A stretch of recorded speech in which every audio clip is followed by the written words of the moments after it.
Alhamdulillah,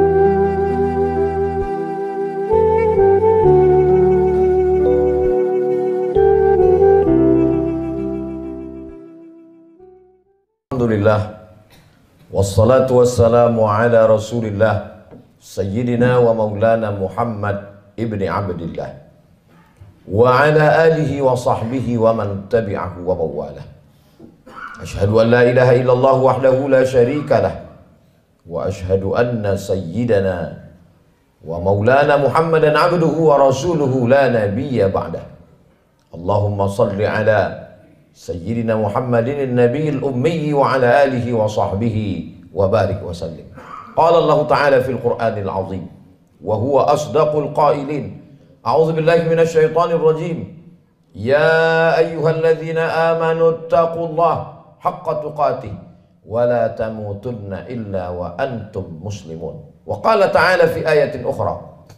Ya ayyuhalladzina amanu taqullaha wa qulu qawlan sadida yuslih lakum a'malakum wa yaghfir lakum dhunubakum wa man yuti'illaha wa rasulahu faqad faza fawzan 'azima. Ibadallah, usikum wa nafsi bi taqwallahi wa ta'atihi faqad fazal muttaqun. Hadirin jamaah Jumat yang dimuliakan Allah Subhanahu wa ta'ala.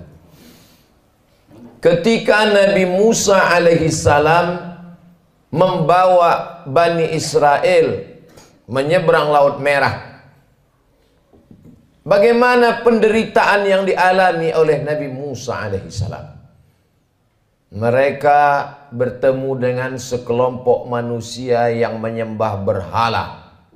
Lalu apa kata Bani Israel meminta kepada Musa? Ya Musa, ij'al lana ilahan kama lahum alihah. Wahai Musa, buatkanlah kami Tuhan seperti Tuhan-Tuhan mereka dalam bentuk berhala. Begitulah kurang ajarnya Bani Israel kepada Nabi utusan Allah Subhanahu wa ta'ala. Hari ini sejahat-jahatnya umat Nabi Muhammad SAW, belum pernah ada yang menantang Ustadz, tolong buat kami Tuhan seperti Tuhan mereka. Andai tidak percaya kepada Ustadz, paling mereka hanya akan diam saja. Tapi kisah ini diabadikan dalam Al-Quran. Surat yang pertama Al-Fatihah, surat yang kedua Al-Baqarah. Surat Al-Baqarah bercerita tentang perjalanan Nabi Musa alaihissalam bersama dengan Bani Israel. Perjalanan mereka lanjutkan. Lalu apa kata mereka kepada Nabi Musa alaihissalam? Ya Musa, lan nu'mina laka hatta narallaha jahrah. Lan, kami tidak akan beriman percaya kepadamu hatta narallaha jahrah, sampai kami melihat Tuhan secara nyata. Sebelum Tuhan itu terlihat nyata, kami tidak percaya kepadamu wahai Musa. Begitulah tingkah pola mereka kepada Nabi utusan Allah Subhanahu wa ta'ala. Ke negeri kita di Nusantara cukup dikirimkan Allah wali-wali saja. Wali Songo di Pulau Jawa, para alim, para ulama. Tidak perlu nabi. Menunjukkan dokter spesialis yang datang ke rumah orang kaya. Satu sisi menunjukkan kehebatan, tapi di sisi lain juga menunjukkan bahwa ada penyakit kronis yang sulit untuk disembuhkan oleh dokter biasa. Begitulah Nabi Musa yang amat sangat kuat, sangat hebat berhadapan dengan Bani Israel yang tingkat kejahatannya juga luar biasa. Di gurun pasir tidak ada tanaman tempat bernaung dan berlindung. Mereka meminta kepada Nabi Musa alaihissalam, tolonglah engkau berdoa kepada Tuhan wahai Nabi Musa, supaya kami bisa ada naungan dan makanan. Wa dhallalna alaihimul ghamama, kami turunkan awan untuk menaungi mereka. Lihatlah bagaimana doa Nabi Musa terkabul.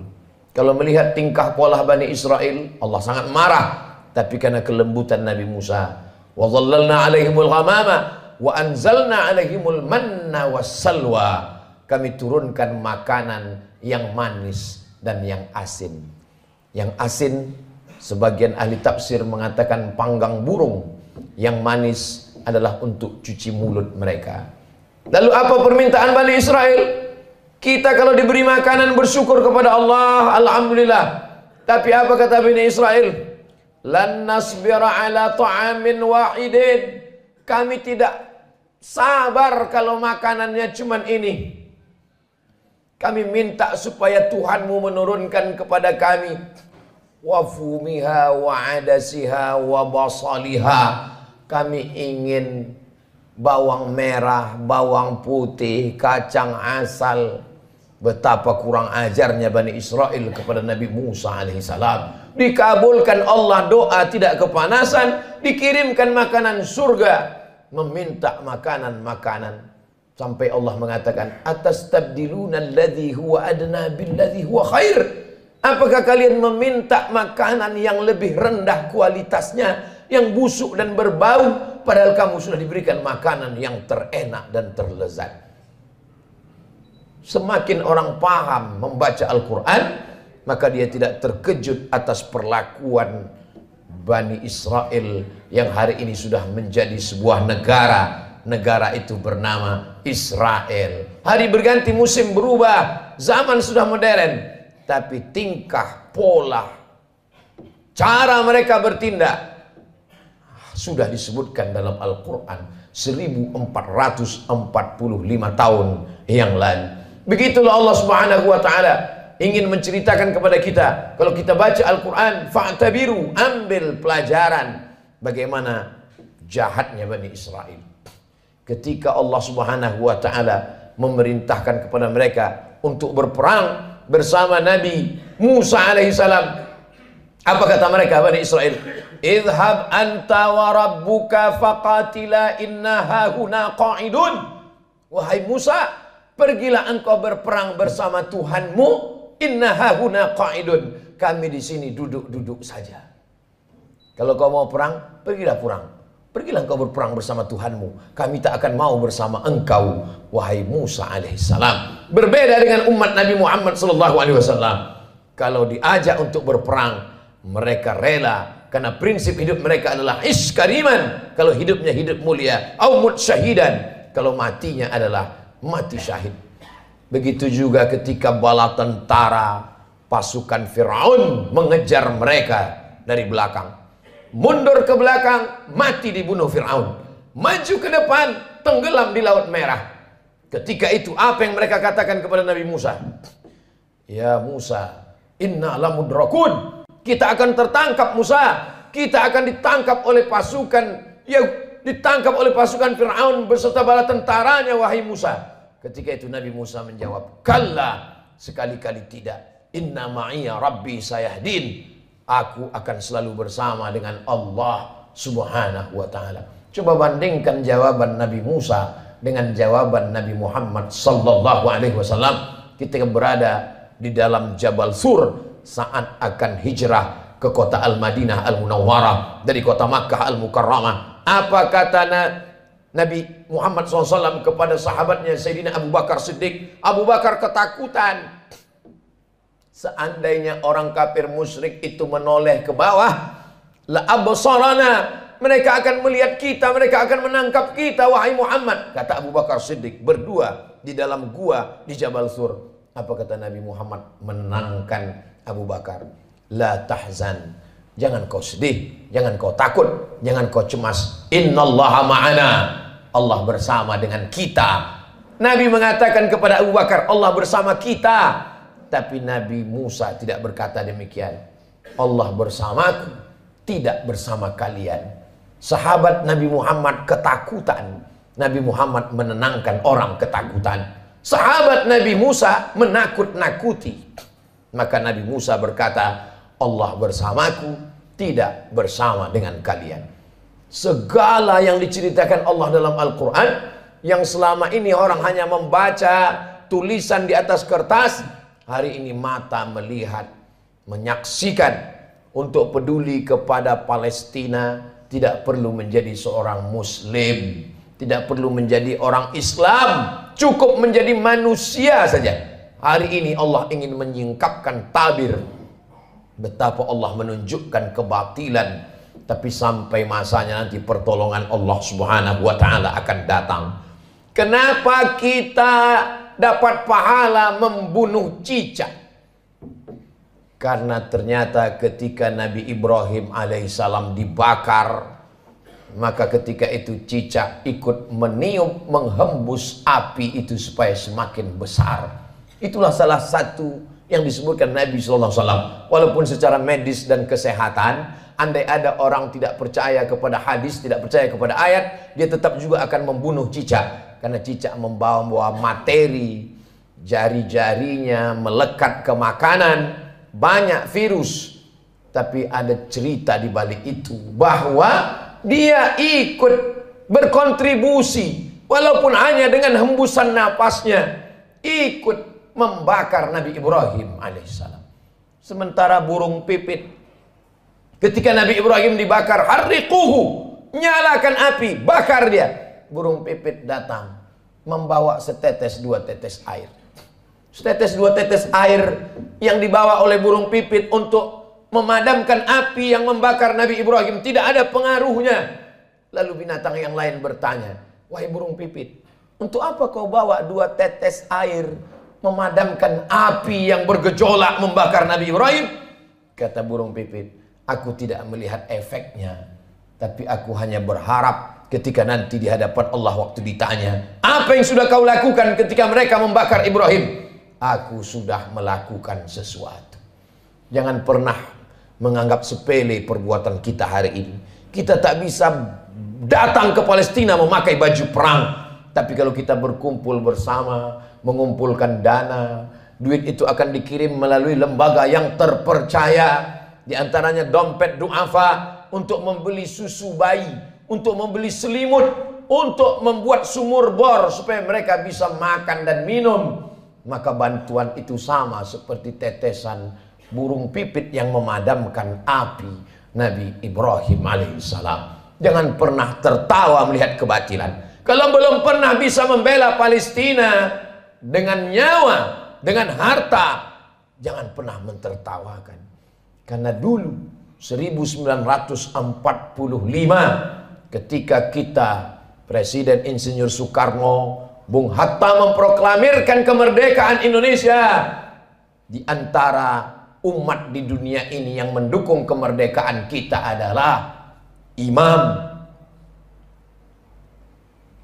Amin Al-Husaini, seorang mufti. Jabatan tertinggi di Palestina dalam bidang agama dipegang oleh Mufti Amin Al-Husaini adalah orang pertama yang mengakui kemerdekaan Republik Indonesia. Amerika menolak kemerdekaan kita karena bersekutu, bersekongkol dengan Belanda. Tapi Palestina, mereka adalah orang yang memberikan support, doanya, pengakuan. Karena syarat merdeka punya wilayah teritorial, ada pemerintahannya. Jangan lupa, ada syarat untuk menjadi negara merdeka, diakui oleh negara lain. Negara pertama yang mengakui kita adalah Mesir. Mufti pertama yang mengakui kita adalah Mufti Palestina. Ketika itu mereka negara yang merdeka, Palestina sebagai sebuah negara. Saat kita merdeka 1945, Palestina negara merdeka dan mengakui kita sebagai negara. Barulah tahun 1946 orang Israel datang berduyun-duyun dari seluruh negara, merampas, mencabik-cabik, mencaplok wilayah Palestina. Dan sekarang jumlah mereka di sana 5 juta orang berkumpul. Yang awalnya mereka hanyalah pengungsi, mereka tidak punya daratan, mereka tidak punya negara, tapi memang mereka penjajah yang pada akhirnya dunia mereka kuasai. Satu-satunya negara yang tak dapat mereka kuasai adalah Palestina. Dari sejak kita kecil, mata kita menatap televisi tak berwarna. Yasser Arafat memperjuangkan hari berganti musim berubah. Hari ini para pejuang, kalau kita tidak bisa menolong dengan tetesan darah dan nyawa, tidak bisa dengan harta, maka dengan doa, panjatkan doa dalam qunut nazilah, mintakan dalam tahajud supaya Allah memberikan pertolongan. Karena kita akan diminta tanggung jawab di hadapan Allah Subhanahu wa taala. Man lam yahtam bi amril muslimin, siapa yang tak peduli kepada kondisi saudaranya, falaisa minhum, maka tidak diakui imannya kepada Allah Subhanahu wa taala. La yu'minu ahadukum, tidak sempurna iman kamu, hatta yuhibba li akhi, sampai engkau sayang kepada saudaramu, ma yuhibbu li nafsih, seperti kau sayang pada dirimu sendiri. Kalau ada orang Palestina yang kehilangan anak, istri, hidup sebatang kara, bagaimana kalau itu yang kita alami? Kalau ada orang Palestina yang hancur rumahnya kelaparan, tempat makannya dibakar mereka kebunnya, bagaimana kalau itu terjadi pada diri kita? Iman kita belum sempurna sebelum kita bisa merasakan perasaan yang sama seperti yang dirasakan oleh saudara kita. Kita tidak menjadi marah membabi buta. Kita tidak menjadi orang yang amat sangat keras kepada sesama, tapi justru kita menjaga persatuan, kesatuan, mendoakan, mensupport, menjadi orang yang lebih baik di hadapan Allah Subhanahu wa taala, melihat apa yang dialami oleh saudara-saudara kita. Mereka menangis bukan karena takut kepada Israel. Seorang ibu dikabarkan anaknya meninggal dunia. Lalu beberapa tentara mujahid fisabilillah menyampaikan, anak ibu meninggal dunia gugur sebagai syahid karena dibunuh tentara Israel. Air matanya menetes, wajahnya haru. Lalu kemudian orang ramai datang memberikan takziah, menyabarkannya. Sabar ibu, anak ibu sudah syahid, jangan menangis. Lalu tak lama dia menjawab, aku menangis bukan karena sedih anakku mati. Aku menangis, mengapa yang mati syahid cuma satu? Kenapa dulu aku tidak punya anak banyak dan semuanya mati syahid? Cita-cita anak Palestina yang tertinggi, diadakan survei lembaga internasional. Mereka berikan kertas, pertanyaannya, apa cita-citamu wahai anak Palestina? Cita-cita mereka adalah ingin mati syahid.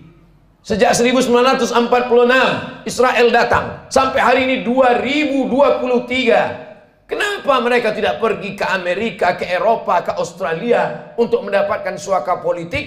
Tak bisakah mereka menempuh jalur darat? Bisa. Kenapa mereka tidak pergi?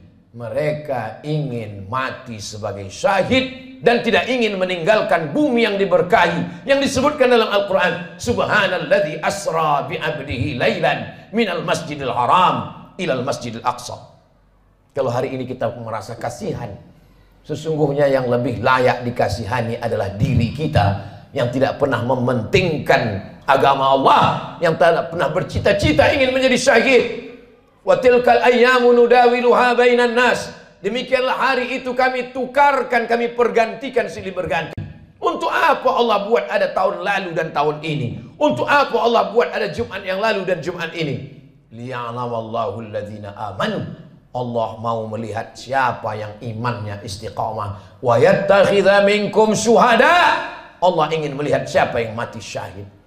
17 Agustus bukan hanya sekedar mensyukuri nikmat kemerdekaan, tapi juga mengenang mereka yang mati syahid. Tanah yang kita injak adalah tetesan darah para syuhada.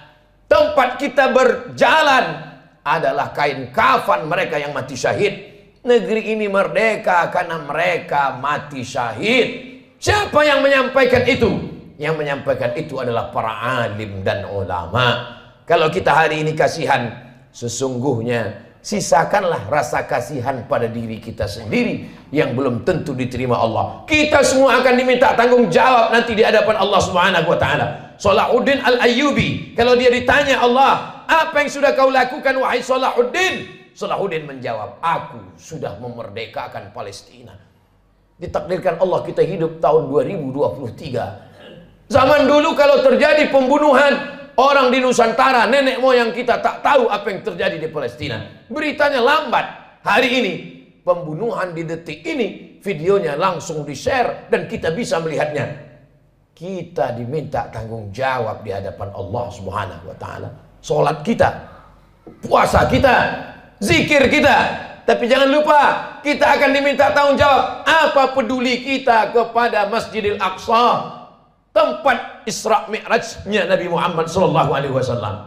Mudah-mudahan Allah mengampuni segala dosa-dosa, kekhilafan dan kesilapan kita. Kita ajarkan kepada anak-anak kita tentang peduli kepada Palestina, tentang peduli kepada Masjidil Aqsa, tentang peduli kepada agama Allah Subhanahu wa taala. Barakallahu li wa lakum fil Qur'anil azim wa nafa'ani wa iyyakum bima fihi minal ayati wadh-dhikril hakim wa taqabbala minni wa minkum tilawatahu. Innahu huwal ghafurur rahim.